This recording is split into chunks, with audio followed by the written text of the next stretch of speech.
नमस्कार, मैं Parikshit, she is अनु। नमस्कार। वैसे तो लोग हमें बैंड बाजा की टीम भी बोलते हैं, बैंड बाजा बारात वाली टीम भी बोलते हैं। लेकिन वो पिक्चर बहुत बाद में आई थी 2010 में, हम 2006 से हैं। अनु, हम दोबारा से खुद पे आ गए हैं। आज हमारी एक जो पहली गेस्ट हैं उन मिस पे आ जाएं। रचना। मिस मिस रचना। रचना, जिनके बारे में हमने आपको अपने लास्ट इंट्रो वीडियो के अंदर भी बताया था, वो हमारे साथ जुड़ रही हैं। She is from Bangalore, she is a counsellor, mentor and emotional health therapist. और वो हमको जो है प्री ब्राइडल स्ट्रेस के बारे में कुछ टिप्स देंगी।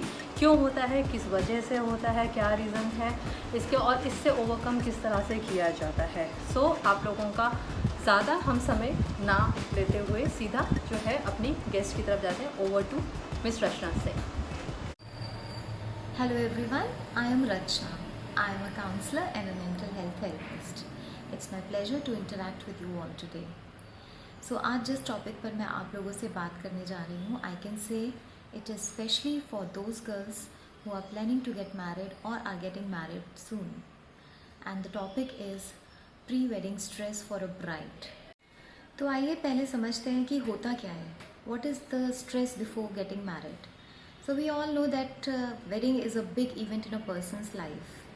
तो शादी में जितना एक्साइटमेंट होता है, we all know कि वो साथ में अपने साथ स्ट्रेस को, एक सर्टेन अमाउंट ऑफ स्ट्रेस को भी एज अ बैगेज लेकर आता है. एंड जो वुड बी ब्राइड है, जो एक लड़की है जिसकी शादी होने वाली है, देखा गया है, माना जाता है कि बहुत से टाइम में वो लड़कियाँ शादी से पहले बहुत स्ट्रेस्ड आउट हो जाती हैं. So let's define this stress first of all, understand why it happens, how it happens and what we can do about it. तो प्री वेडिंग स्ट्रेस को हम लोग किस तरह डिफाइन कर सकते हैं? We can put it in 3 parts. First is physical, second is emotional and third is mental. And ये तीनों टाइप के जो स्ट्रेस होते हैं ये आपस में इंटरकनेक्टेड होते हैं. अगर आप फिजिकली स्ट्रेस्ड हैं तो वो आपको मेंटली स्ट्रेस करेगा. अगर आपका कोई मेंटल स्ट्रेस चल रहा है तो it will affect your physicality. Emotionally अगर आप ड्रेन आउट हैं तो वो आपको हर तरह से ही अफेक्ट करेगा. So let's take these 3 kind of stresses one by one.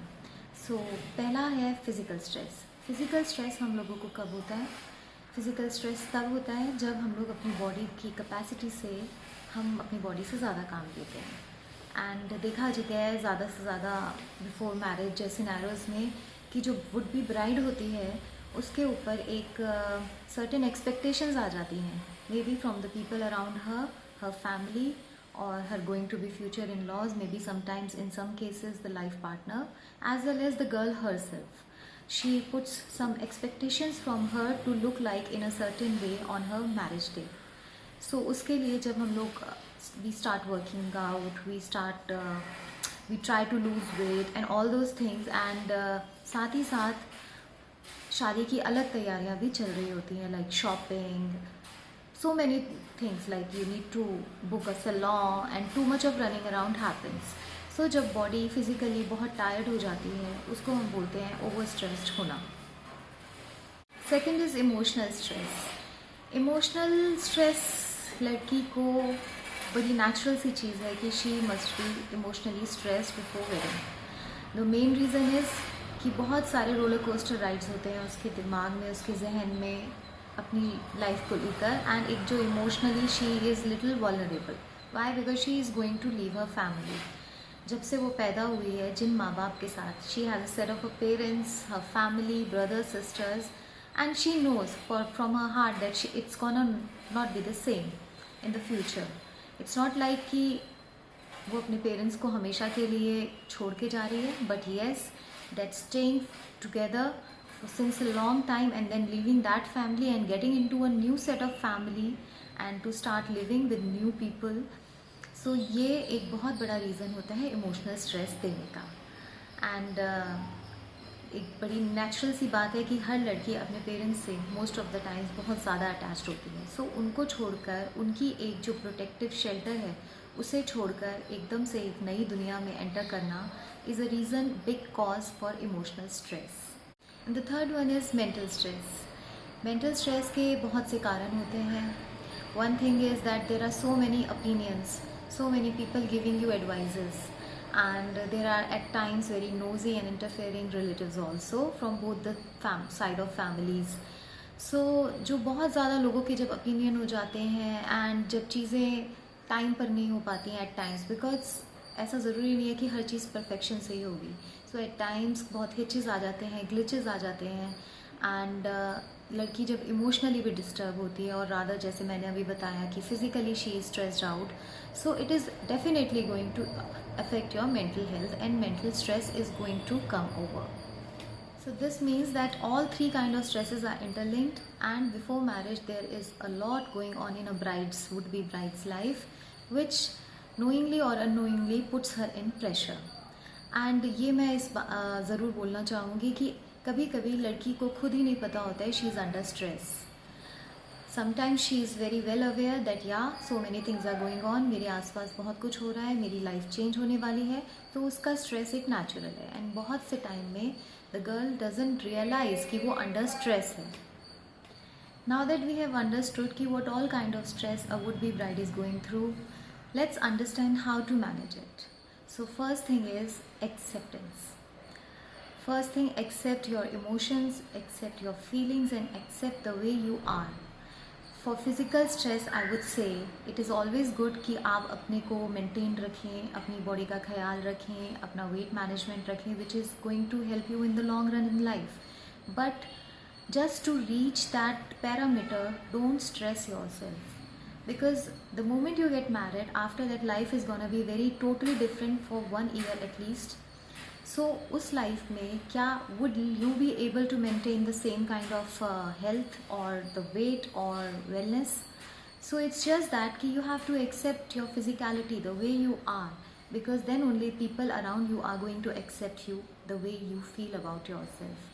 And accept that feelings, emotions, stress, मेरा anxiety लेना is natural. So that acceptance will make things ease out for you. Second is find your safe space. Safe space क्या होता है? Safe spaces कि दिन में वो समय, वो जगह और वो चीज़ें जो आपको पसंद हैं आप अपने लिए ज़रूर करें. मिनिमम 45 मिनट्स और से 1 आवर आपको अपने एक सेफ स्पेस में जाना बहुत ज़रूरी है, wherein you can just be yourself and you just do some self introspection और maybe listen to music, do whatever you like doing. Maybe read a book, talk to your friend, or just sleep, lie down and just think about whatever is going on around you and understand and accept कि ये तो होना ही है.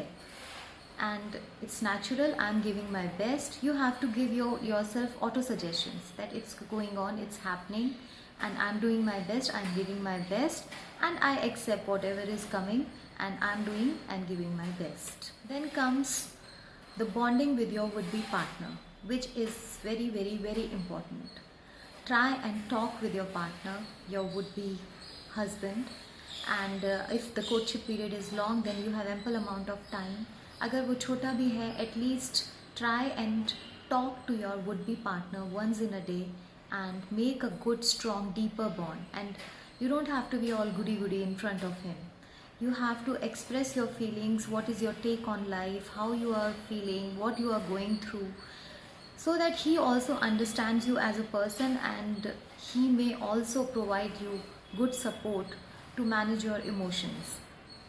So ये बहुत ज़रूरी है कि आप अपने होने वाले पति के साथ एक अच्छा deep and genuine and real bond बनाएं, जिससे कि आपकी वो आगे लाइफ लॉन्ग में भी अंडरस्टैंडिंग को बरकरार रखेगा. मोर ओवर जो आप स्ट्रेस से गुजर रही हैं, he is the best person to provide you some solace. Then comes talking, sharing, expressing. Find someone with whom you can just share your innermost feelings. Because ऐसा कहा जाता है कि बात करने से सारी चीज़ों का हल निकलता है. So it's very important to talk it out. If you are finding something not going according to your wishes or something is disturbing you, किसी relative ने कुछ बोल दिया, or for say that matter sometimes होने वाले partner के साथ भी कभी difference of opinion हो जाते हैं. So don't take things very strongly and just talk it out and find a person. वो आपकी माँ भी हो सकती हैं, आपके अच्छे फ्रेंड्स भी हो सकते हैं, जो भी आपकी लाइफ में कोई सिग्निफिकेंट इंसान है, उससे just express that how you are feeling and you know that that person is going to just listen. वो आपको ना तो कोई जजमेंट देंगे, ना वो आपको ओपिनियंस देंगे अपने. They are there just to hear you out and what you are going through, what are emotions, कि आप दुखी हैं, कि आप अपनी फैमिली को छोड़ने वाली हैं, या आपको एक किसी तरह का एक डर है, you know those butterflies in the stomach, those jitters.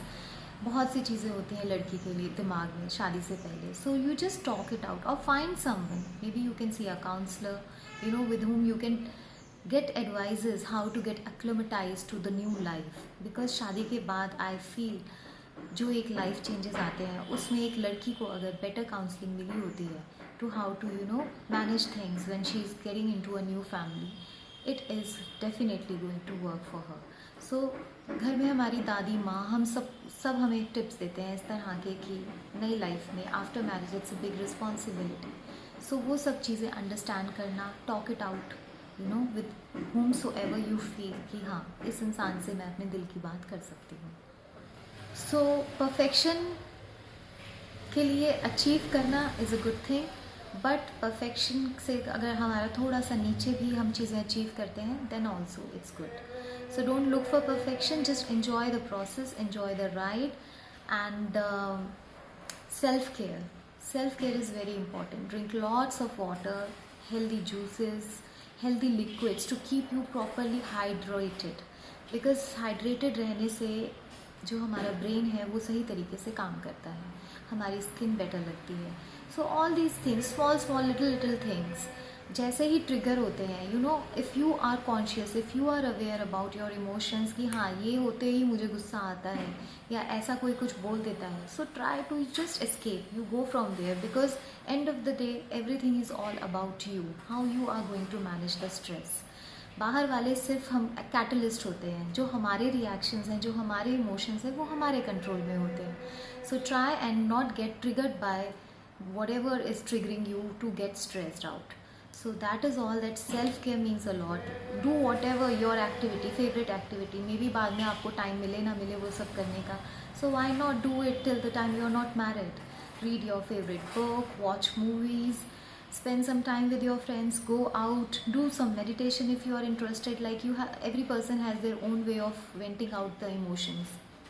Some do it with meditation, some people do it, they seek the divine path, they go to temple, they pray, and just pray ka bhi there is a way of doing a prayer. You just speak your heart out to God. So this is one of the very good way to, you know, just be honest ki this is how you are feeling and accept it. Acceptance is the key for everything, to de-stress about all these things.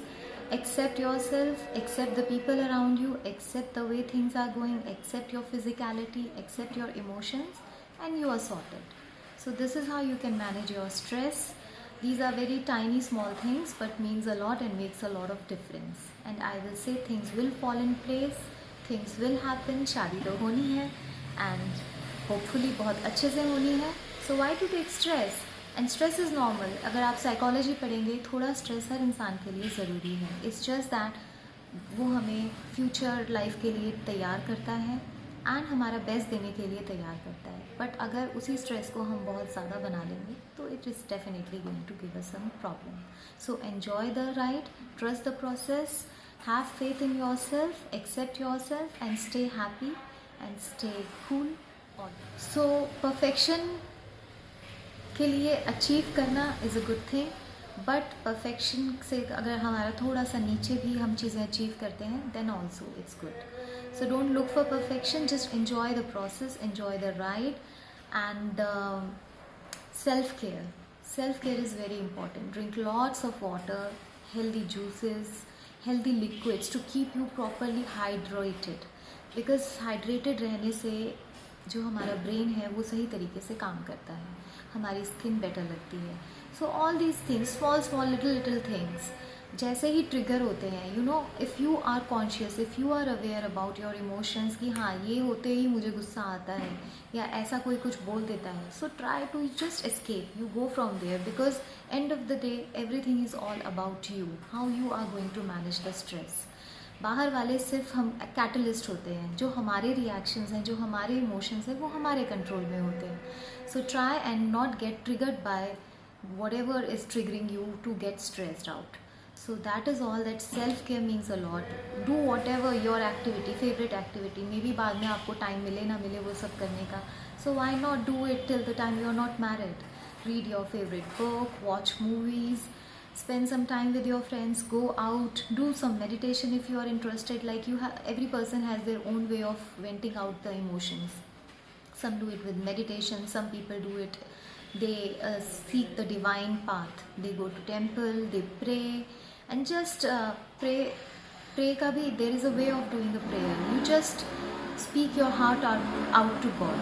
So this is one of the very good way to just be honest ki this is how you are feeling and accept it.